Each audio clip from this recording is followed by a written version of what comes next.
క్రీస్తు ప్రభునందు ప్రియ సహోదరి సహోదరులారా, మనం ఈనాడు తపకాలంలో 4వ ఆదివారంలో ఉన్నాం.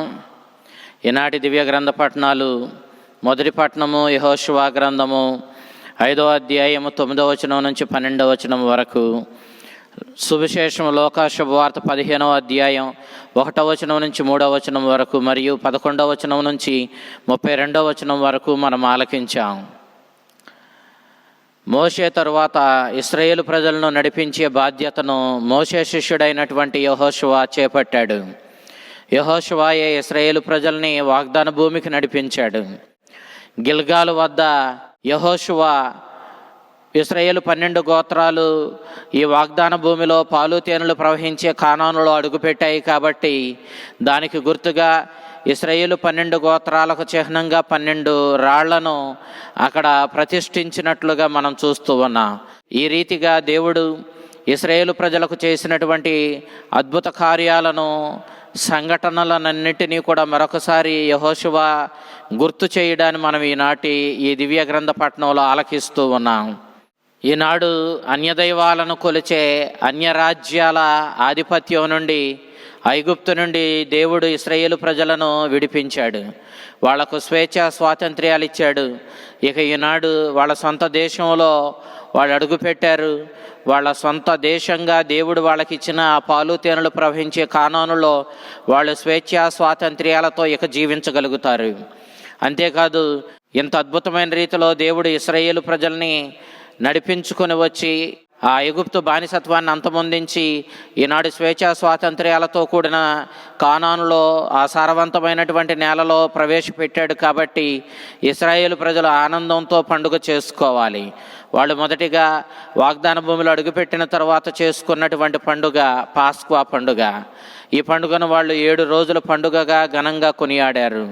ఈ పండుగలో వారు దేవుడు తమకు చేసినటువంటి అద్భుత కార్యాలన్నిటినీ కూడా గుర్తుకు తెచ్చుకుంటూ ఆనందంతో దేవుడికి కృతజ్ఞతలు తెలియజేస్తూ ఈ పండుగ జరుపుకున్నారు. ఐగుప్తులో వీరు ఉన్నప్పుడు దేవుడు వారి మధ్య 10 అరిష్టాలు కలిగించి తద్వారా తన ఉనికిని, తన శక్తిని ప్రదర్శించి చివరి అరిష్టమైనటువంటి ఐగుప్తు తొలుచూలు మగబిడ్డలనందరినీ కూడా చంపి దేవుడు తన శక్తిని ప్రదర్శించి అటు వెనుక ఇశ్రాయేలు ప్రజలనందరినీ కూడా వెంటబెట్టుకొని వచ్చి ఎర్ర సముద్రాన్ని 2 పాయలు చేసి పొడి నేల మీద నడిపించి ఎన్నో అద్భుత కార్యాలు చేసి అద్భుతమైన రీతిలో వారిని ఈ కానానుకు నడిపించుకొని వచ్చాడని వాళ్ళు ఈ పండుగ ద్వారా గుర్తుకు తెచ్చుకున్నారు. ఈ పండుగ రోజున దేవుడు వారిని పులియని రొట్టెలను భుజించవలసిందిగా కోరాడు. పులియని రొట్టెలు వారు ఐగుప్తులో అనుభవించిన అష్ట కష్టాలకు, శ్రమలకు, నిందలకు, బాధలకు గుర్తుగా ఉన్నాయి. ఈనాడు ఇక వారికి ఆ బాధలు లేవని ఈ పులియని రొట్టెల పండుగ వారికి గుర్తు చేస్తూ ఉంది.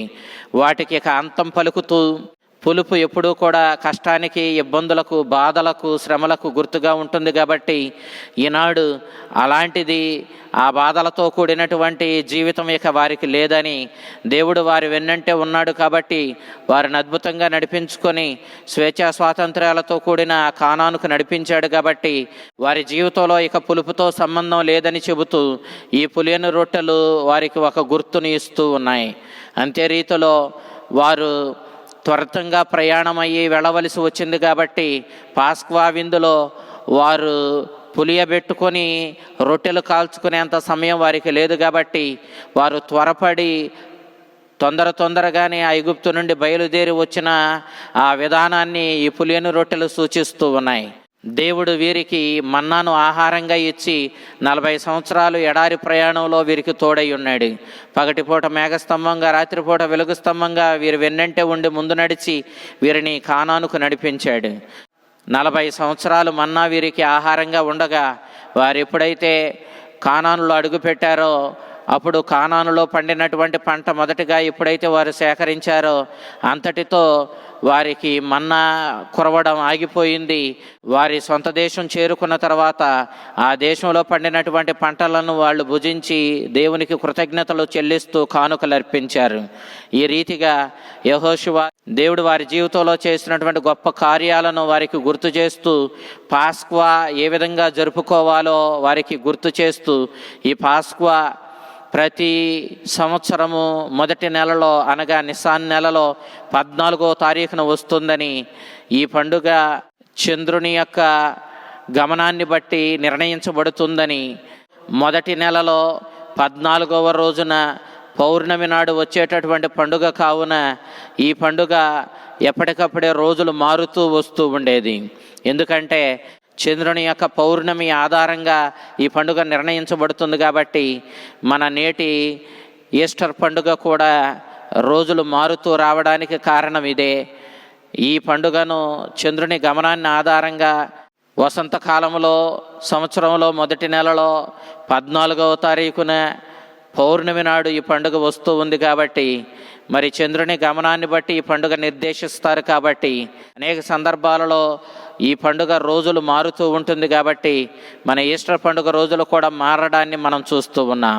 ఈ రీతిగా దేవుడు ఇశ్రాయేలు ప్రజల్ని ఐగుప్తు నుండి పాస్క్వా పండుగ తరువాత వారిని దాటవేసినట్లుగా, పాస్క్వా అనగా దాటివేయడం అని అర్థం కాబట్టి వారిని బానిసత్వం నుంచి విడుదల చేసి స్వేచ్ఛా స్వాతంత్రాలతో కూడిన ఆ కానానుకి చేర్చాడు కాబట్టి ఈ పండుగను వీళ్ళు ఆనందంగా ఈ వాగ్దాన భూమికి చేరుకున్నప్పుడు చేసుకున్నట్లుగా మనం చూస్తూ ఉన్నాం.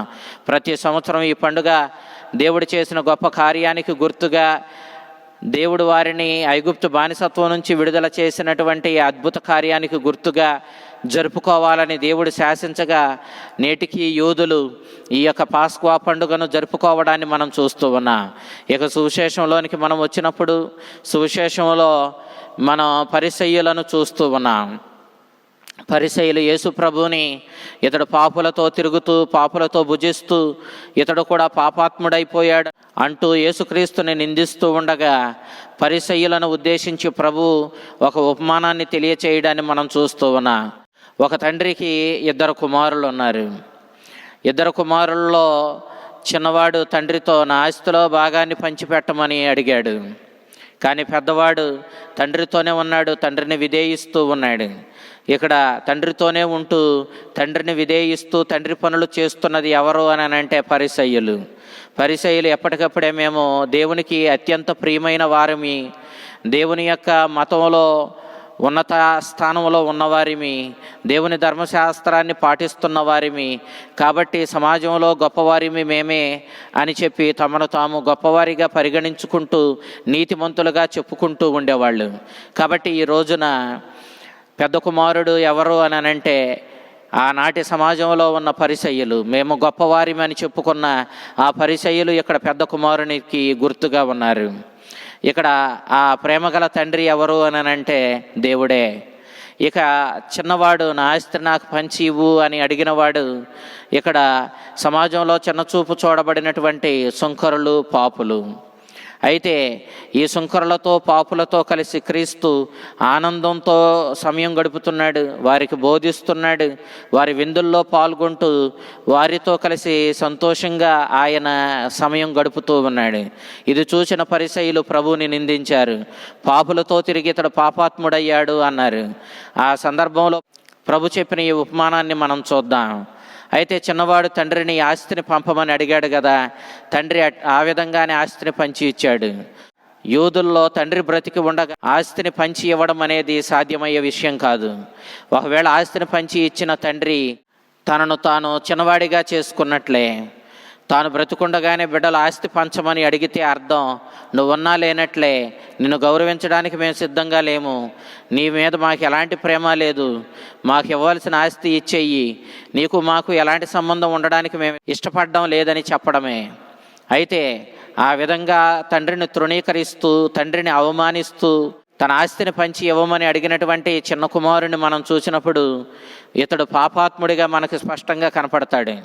వాడు చేసిన క్రియ కూడా ఆడు ఎంతటి పాపాత్ముడో మనకు తెలియజేస్తూ ఉంది. తండ్రి ప్రేమతో చిన్నవాడి మాట కాదనకుండా ఆస్తిని పంచి ఇచ్చాడు. ఆ ప్రేమ కలిగిన తండ్రి యొక్క స్వేచ్ఛనిచ్చే గొప్ప గుణం అది. ఆస్తిని పంచి ఇచ్చినప్పుడు తనకి ఇవ్వబడిన ఆ స్వేచ్ఛను వాడు దుర్వినియోగం చేసుకుంటూ దూర ప్రాంతాలకు వెళ్ళిపోయాడు. తండ్రి దగ్గర ఉంటే ఇష్టారాజ్యంగా బ్రతకడం కుదరదు కాబట్టి ఆ తండ్రిని వదిలిపెట్టి వెళ్ళిపోయాడు. ప్రతి పాపి కూడా దేవునికి దూరంగా వెళ్ళిపోతాడు. ఈ పాపాత్ముడు ప్రేమగల తండ్రికి దూరంగా వెళ్ళిపోయాడు. దీనిలో ఎలాంటి ఆశ్చర్యం లేదు. వాడు దూరంగా వెళ్ళి ఆస్తి మొత్తాన్ని నాశనం చేశాడు. వేశ్యలతో తన ఆస్తి మొత్తాన్ని మంట కలిపాడు.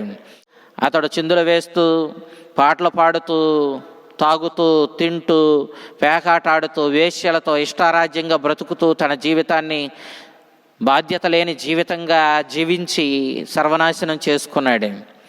ఇక వాడికి తన చేతిలో ఉన్న ఆ డబ్బు మొత్తం అయిపోయినప్పుడు, బెల్లం ఉన్న చోట చీమలు ఉన్నట్లుగా అతని దగ్గర ధనం ఉన్నప్పుడు స్నేహితులు ఉన్నారు. ఈనాడు ఆస్తి మొత్తం అయిపోయింది. వెంటనే స్నేహితులు ఎవరి దారిని వారు పోయారు. వీడు ఒంటరిగా మిగిలిపోయాడు. ఇక ఇలాంటి స్థితిలో తనకు తినడానికి కూడా ఏమీ దొరకనప్పుడు పందులు మేపడానికి, పందుల పొట్టు తినడానికి కూడా వాడు వెనుకాడలేదు. యూదులు పందులను చాలా అపవిత్రమైనటువంటి జంతువులుగా భావించేవాళ్ళు. అలాంటి అపవిత్రమైనటువంటి జంతువుతో ఎలాంటి సంబంధము ఉంచుకోవడానికి వాళ్ళు ఇష్టపడేవాళ్ళు కాదు. మరి అలాంటిది ఈనాడు వీడు వెళ్ళి ఆ పందుల్ని మేపడం, ఆ పందులు తినే పొట్టు తినడానికి వీడు తెగబడడం చూచి వాడు ఎంత దయనీయమైనటువంటి దీనహీన స్థితికి దిగజారాడో మనం అర్థం చేసుకోవచ్చు. ప్రతి వ్యక్తిని పాపం అంత దీనహీన స్థితికి నెట్టేస్తూ ఉంది. అలాంటి దీనహీన స్థితిలో తినడానికి ఆ పొట్టు కూడా దొరకనప్పుడు ఆ దయనీయమైన స్థితిలో తనకు తండ్రి ప్రేమ గుర్తొచ్చింది. ఆ తండ్రి దగ్గర సేవకులు కూడా ఎంతో ఆనందంగా బ్రతకడం వాడు గుర్తుకు తెచ్చుకున్నాడు. ఏ లోటు లేకుండా సేవకులే బ్రతుకుతున్నారు, కానీ నేను ఒక కుమారునిగా, ఒక యజమానికి కొడుకుగా ఎంతో హాయిగా బ్రతకవలసిన నేను ఈనాడు ఆ యజమాని ప్రేమను గుర్తించకుండా నా ఇష్టారాజ్యంగా జీవించి ఆయన ఆజ్ఞలను ధిక్కరించి ఆయనకు దూరమై పాపము చేసి ఈనాడు ఇంత దయనీయమైన స్థితిలో ఉన్నానని వాడు గుర్తించాడు. అయితే వాడు గుర్తించిందంతా పొట్ట కోసమే. వాడు తిండి సంపాదించుకోవడానికి ఏమి చెయ్యాలని ఆలోచించాడు. మానవుడు నిత్యము తిండి కోసమే చూస్తాడు. వాడి ప్రయత్నాలన్నీ పొట్ట కోసమే. కానీ నిజంగా మనము పొట్ట కోసమే దేవుణ్ణి స్మరించుకునే వ్యక్తులుగా ఉంటున్నా, కానీ మన పొట్ట కోసం కాదు, నిజంగా దేవుణ్ణి ప్రేమించగలిగినటువంటి, దేవుణ్ణి నిజంగా స్వీకరించగలిగినటువంటి, ఆ దేవుని ఆజ్ఞలకు అనుగుణంగా కష్టాలైన భరించి జీవించగలిగినటువంటి జీవితం నిజమైన జీవితం. ఆ విధమైనటువంటి జీవితం ఈ చిన్నవాడిలో లేదు. కానీ వాడు తండ్రి దగ్గరికి వెళ్ళాలి అని అనుకోవడమే వాడు తీసుకున్నటువంటి గొప్ప నిర్ణయం. వాడు పొట్ట కోసమే తండ్రి దగ్గరికి వెళుతున్నా, వాడు తండ్రి దగ్గరికి వెళుతున్నాడన్న ఒక్క కారణం ఆ తండ్రికి ఎక్కడ లేని ఆనందాన్ని కలిగించింది. వాడు ఇక తండ్రి దగ్గరికి వెళ్ళి, నా తప్పును ఒప్పుకుంటాను, నేను దేవునికి నీకు విరుద్ధంగా పాపం చేశాను, ఇక నీ కుమారుణ్ణి అనిపించుకోదగను, తండ్రి నీ సేవకుల్లో ఒకనిగా నన్ను పెట్టుకోమని అడుగుతాను, కనీసం నన్ను సేవకుడిగానైనా అతడు స్వీకరిస్తాడని లేచి బయలుదేరి వెళ్ళాడు. వీడు పాపాత్ముడు. వీడు తండ్రి ప్రేమను ఇప్పటికీ గుర్తించలేదు. అందుకే తనను సేవకుడిగా స్వీకరిస్తాడని భావించాడు. కానీ విశేషం ఏంటంటే, తన కుమారుడు తప్పు తెలుసుకొని తిరిగి వస్తాడని తండ్రి ప్రతిరోజు ఎదురు చూస్తూనే ఉన్నాడు. కళ్ళు కాయలు కాసేలా ఎదురు చూస్తూ ఉన్నాడు.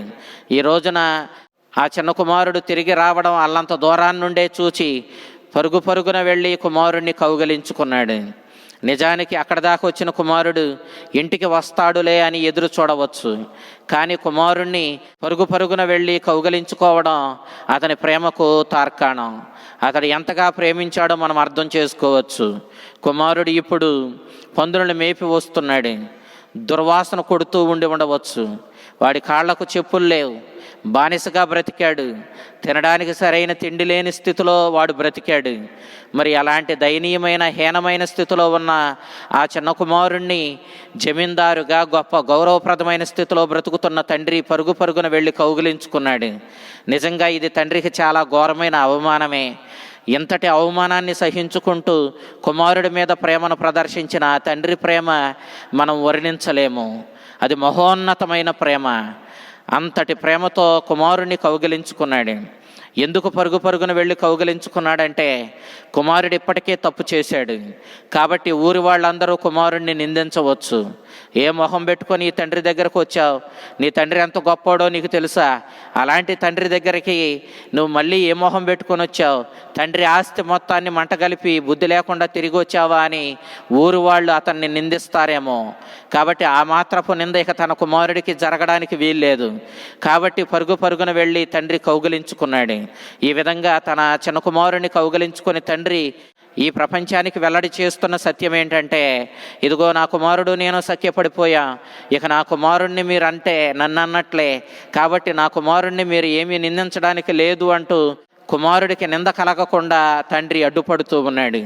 అంతేకాదు కుమారుణ్ణి ఒక పనివాడిలా స్వీకరించడం లేదు.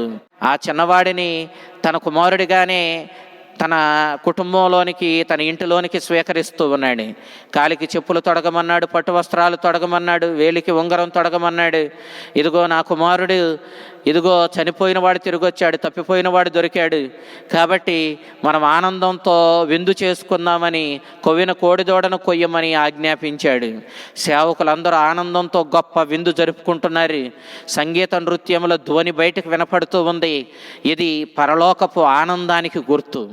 పరలోకపు తండ్రి దగ్గరికి తన తప్పును తెలుసుకొని తిరిగి వచ్చినటువంటి చిన్న కుమారుడు, వాడు పొట్ట కోసమే వచ్చిన తండ్రిని తలుచుకొని తండ్రి కోసం వచ్చాడు కాబట్టి ఇక వాడు ఏ ఉద్దేశంతో వచ్చినా తండ్రి మాత్రం వాడిని ప్రేమతో స్వీకరించాడు. వాడు తిరిగి వచ్చాడన్న ఒక్క విషయం తండ్రికి ఎక్కడ లేని ఆనందాన్ని కలిగించింది. అందుకే ఏ వ్యక్తి అయినా మారు మనసు పొందితే పరలోకములోని దూతలు ఆనందిస్తారని ప్రభువు చెప్పాడు. ఈనాడు ఈ ఆనందము, ఆ పరలోకపు ఆనందము ఆ గృహంలో నెలకొని ఉంది. ఇక ఇప్పుడు పెద్ద కుమారుడు వస్తున్నాడు. నిజానికి యేసుక్రీస్తు ఈ ఉపమానాన్ని పరిసయ్యులకు చెప్పాడు. ఇక్కడ పెద్ద కుమారుడు పరిసయ్యులకు గుర్తు. పరిసయ్యులు మేము తండ్రి చిత్త ప్రకారం నడుచుకుంటున్న, తండ్రి ధర్మశాస్త్రాన్ని పాటిస్తున్నామని చెప్పారు కదా. ఇదిగో ఇతడు పొలం నుండి వస్తున్నాడు అంటేనే అర్థం ఇతడు పని చేస్తున్నాడు, పనిలో నిమగ్నమై ఉన్నాడు, బాధ్యత కలిగి ఉన్నాడు. ఈ బాధ్యత కలిగిన వీడు ఈనాడు తండ్రి దగ్గరికి తిరిగి వస్తున్నాడు, ఇంటికి వస్తున్నాడు, పొలం నుండి వస్తున్నాడు. అయితే వాడు అల్లంత దూరాన ఉండగానే వాడికి సంగీత నృత్యముల ధ్వని, ఈ కోలాహలం వినపడింది. వాడు ఒక సేవకుని పిలిచి ఇదంతా ఏమిటి అని అడిగాడు. సేవకుడు చాలా స్పష్టంగా చెప్పాడు, నీ తమ్ముడు తిరిగి వచ్చాడు, నీ తండ్రి ఆనందంతో ఇదిగో విందు చేసి గొప్ప పండుగ చేస్తున్నాడని చెప్పాడు. ఆ తిరిగి వచ్చినోడు ఎవడో కాదు, నీ తమ్ముడే. ఈ విందు చేస్తున్నది ఎవరో కాదు, నీ తండ్రే. చాలా స్పష్టంగా సేవకుడు చెప్పాడు. కానీ సేవకుడికి ఉన్నటువంటి ఆ మాత్రపు జ్ఞానం పెద్దవాడికి లేదు. వాడు నేను నీతిమంతుణ్ణి, తండ్రి చిత్తాన్ని పాటిస్తున్న వాడినని గర్వపడ్డాడు. ఈ గర్వమే వాడిని సర్వనాశనం చేసింది. వీడు గర్వంతో తండ్రికి విధేయించలేదు. వీడు లోనికి అడుగు పెట్టడానికి ఇష్టపడలేదు. తండ్రి మరలా చిన్నవాడి కోసం ఏ విధంగా ఇల్లు వదిలి బయటకు పరిగెత్తుకుంటూ రావాల్సి వచ్చిందో, ఈనాడు పెద్దవాడి కోసం ఇల్లు వదిలి బయటకు రావాల్సి వచ్చింది. మరి ఇక పెద్దవాడిలో ఉన్న గొప్పతనం ఏంటి? పెద్దవాడి కోసం ఆ తండ్రి బయటకు వచ్చి, కుమారా లోపలికి రా, నలుగురు చూస్తున్నారు, మన గురించే మాట్లాడుకుంటున్నారు, నాకు ఇంకా అవమానం జరగకముందే, నన్ను ఇంకా అవమానించకముందే నువ్వు లోపలికి రా అంటూ ఇదిగో తండ్రి పెద్ద కుమారుని బ్రతిమలాడుతున్నాడు. కానీ పెద్ద కుమారుడు తండ్రికి ఎంత అవమానం జరగనివ్వండి గాక తాను ఏమాత్రం పట్టించుకోవడం లేదు. పైపెచ్చు పెద్ద కుమారుడు కూడా తండ్రిని నిందించాడు. ఇదిగో వేశ్యలతో తిరిగి వచ్చిన చిన్న కుమారుణ్ణి నువ్వు స్వీకరించావు, వాడి నీ కొడుకు, నువ్వు వాడి తండ్రివి. వాడు ఎలాంటి దుర్మార్గుడో, పాపాత్ముడో, వేశ్యలతో తిరిగిన దుష్టుడో, నీవు అలాంటి వాడివి కాబట్టే, అలాంటి దుష్టుడవు కాబట్టే వాడు తిరిగి రాగానే ఎక్కడ లేని ఆనందంతో ఈ విందు చేస్తూ కొవ్విన కోడిదోడను కోస్తున్నావు. ఏనాడైనా నేను నా స్నేహితులతో విందు జరుపుకోవడానికి ఒక మేకపిల్లనైనా ఇచ్చావా అని చెప్పి ఆ పెద్దవాడు తండ్రిని ప్రశ్నిస్తున్నాడు. ఇప్పుడు చెప్పండి, పెద్దవాడు తండ్రితో ఎందుకున్నాడు? తండ్రిని ప్రేమించి ఉన్నాడా? చిన్నవాడు తండ్రిని ప్రేమించలేదని చెప్పాం, కానీ పెద్దవాడు కూడా తండ్రిని ప్రేమించలేదు. పెద్దవాడు ప్రేమించింది ఏంటంటే తండ్రి దగ్గర నుంచి వచ్చేటటువంటి ఆ మేకపిల్లనే, తండ్రి దగ్గర నుంచి వచ్చే ఆస్తిని. అందుకే వాడు నువ్వు మేకపిల్లని ఇవ్వలేదని తండ్రిని తప్పుపట్టాడు. ప్రియ దేవుని బిడ్డలారా, చిన్నవాడు తండ్రి నుంచి దూరంగా వెళ్ళిన పెద్దవాడు తండ్రిని అంటిపెట్టుకొని ఉన్న ఇద్దరు తండ్రిని ప్రేమించి కాదు, తండ్రి మీద ఎలాంటి ప్రేమ, ఎలాంటి భక్తి, ఎలాంటి సానుకూలత వారికి లేదు. వారు తండ్రి దగ్గర నుంచి వచ్చే వాటినే ప్రేమించారు. చిన్నవాడు ఈనాడు తండ్రి దగ్గర నుంచి వచ్చే భోజనం కోసమే తిరిగి వచ్చాడు. పెద్దవాడు కూడా తండ్రి దగ్గర నుంచి వచ్చే ఆ మేకపిల్ల కోసం, తండ్రి దగ్గర నుంచి వచ్చే ఆస్తి కోసం ఆ తండ్రిని అంటిపెట్టుకొని ఉన్నాడు. ఈనాడు ఏది ఏమైనా చిన్నవాడు తప్పు చేసిన తప్పు తెలుసుకొని తండ్రి దగ్గరకు వచ్చి ఆ పరలోకపు ఆనందంలో పాలు పంచుకొని, ఇదిగో ఆ గృహంలో, ఆ ఇంటిలో కొవ్విన కోడిదోడను కోసి ఆనందంగా జరుపుకునే విందులో పాలు పంచుకున్నాడు. చిన్నవాడే దుర్మార్గుడు అంటున్నా, కానీ చిన్నవాడే ఆ ఆనందంలో పాలు పంచుకున్నాడు. కానీ పెద్దవాడు నేను నీతిమంతుడిని అంటున్నాడు. కానీ వాడు తండ్రితో పాటు ఆ తండ్రి ఆనందమైన స్వర్గరాజ్యంలో అడుగు పెట్టడానికి, ఆ కొవ్విన కోడిదోడను కోసి జరుపుకునే ఆ పరలోకపు ఆనందంలో అడుగు పెట్టడానికి వాడు ఇష్టంగా లేడు. తండ్రిని నిందించాడు. అంతేగాని వాడు మాత్రం ఆ తండ్రి గృహంలో, ఆ స్వర్గంలో అడుగు పెట్టలేదు. ఇప్పుడు చెప్పండి, పాపాత్ములుగా చెప్పబడిన సుంకరులు యేసుక్రీస్తుని స్వీకరించారు. యేసుక్రీస్తుని తమ జీవితంలోనికి స్వీకరించి ఆయన బోధలు పాటించడానికి ఇష్టపడి ఆయన్ను అనుసరించారు. నిజమైన ఆ పరలోక తండ్రి ఇచ్చిన ఆనందమైన క్రీస్తుని స్వీకరించి స్వర్గరాజ్యపు అనుభూతిని, స్వర్గరాజ్యపు వారసత్వాన్ని వాళ్ళు సొంతం చేసుకున్నారు. కానీ గర్వంతో మేము నీతిమంతులమని చెప్పుకొని విర్రవీగిన పరిసయ్యులు, ధర్మశాస్త్ర బోధకులు వాళ్ళ గర్వం చేత దేవుడు వారికి అనుగ్రహించిన ఆ పరలోకపు ఆనందాన్ని తిరస్కరించారు. ఇక ఈ ఉపమానాన్ని క్రీస్తు ఈ విధంగా ముగించాడు. నాయనా, నాకున్న ఆస్తి మొత్తం నీదే. నీవు నా దగ్గర నుంచి వచ్చే ఆస్తి కంటే నన్నే ఎక్కువ ప్రేమించాలి. నేను నా సమస్తము నీ కోసమే. కానీ నీవు మేకపిల్లని ఇవ్వలేదని చెప్పి నువ్వు నన్ను తప్పుపడుతూ ఉన్నావు. నీవు నా నుండి వచ్చు వాటికంటే నన్నే ఎక్కువ ప్రేమించాలి. కానీ నీవు నాకంటే మిన్నగా నా నుండి వచ్చే ఆస్తిని, నా నుండి వచ్చే వాటిని ప్రేమిస్తున్నావు. నిజమైన ఆస్తి ఎవరంటే నేనే. నన్ను ప్రేమించువాడు, నాకు ప్రథమ స్థానం ఇచ్చువాడు, నేను చెప్పినట్లుగా జీవించువాడు నిజంగా నన్ను సంతోషపెడతాడు. ఆ విధమైనటువంటి జీవితం మీరు జీవించాలని చెప్పి ఈనాడు క్రీస్తు ప్రభువు ద్వారా ఆ పరలోకపు తండ్రి మనకు సందేశాన్ని ఇస్తూ ఉన్నాడు. ఈనాడు ఆ దేవుణ్ణి ప్రేమించి, ఆ దేవుడు చూపించినటువంటి రక్షణ మార్గమైన క్రీస్తును అనుసరించి ఈ సుంకరులు, పాపులే తమ జీవితాలు ధన్యం చేసుకున్నారు. కానీ ఇదిగో మేము నీతిమంతులమని విర్రవీగిన పరిసయ్యులు, ధర్మశాస్త్ర బోధకులు ఆ దేవుడు అనుగ్రహించిన ఆ రక్షణపు ఆనందాన్ని, ఆ స్వర్గపు ఆశీర్వాదాలను తిరస్కరించి పోగొట్టుకున్నారు.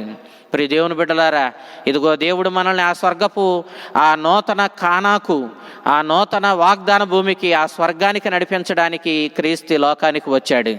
మరి మనం క్రీస్తుని విశ్వసించి ఆయన మన జీవితంలో స్వీకరించి ఆయన సందేశానుసారము జీవించి మనం ఆ స్వర్గరాజ్యపు ఆ కానానుకు చేరుకోవడానికి మనం సంసిద్ధంగా ఉన్నామా?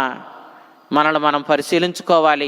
క్రీస్తుని సందేశాన్ని మన జీవితంలోనికి స్వీకరించి మారు మనస్సును పొంది హృదయ పరివర్తన చెంది, ఇదిగో దుడుకు చిన్నవాడు తండ్రి దగ్గరకు తిరిగి వచ్చినట్లుగా మనం తండ్రి దగ్గరకు తిరిగి వద్దాం.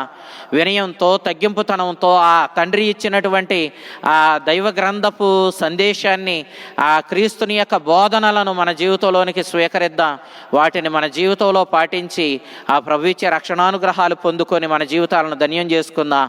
ఆ చల్లని ప్రభు మిమ్ములను, మీ కుటుంబాలను దీవించి నిజమైన ఆస్తి అయిన దేవుణ్ణి మీరు గుర్తించేలా, ఆ నిజమైన ఆస్తి అయిన దేవునికి మీరు ప్రాధాన్యతనిచ్చి ఆయన ఆజ్ఞానుసారం జీవించి మీ జీవితాలను రక్షణానుగ్రహాలతో నింపుకునేలా మిమ్ము కాచి కాపాడునుగాక.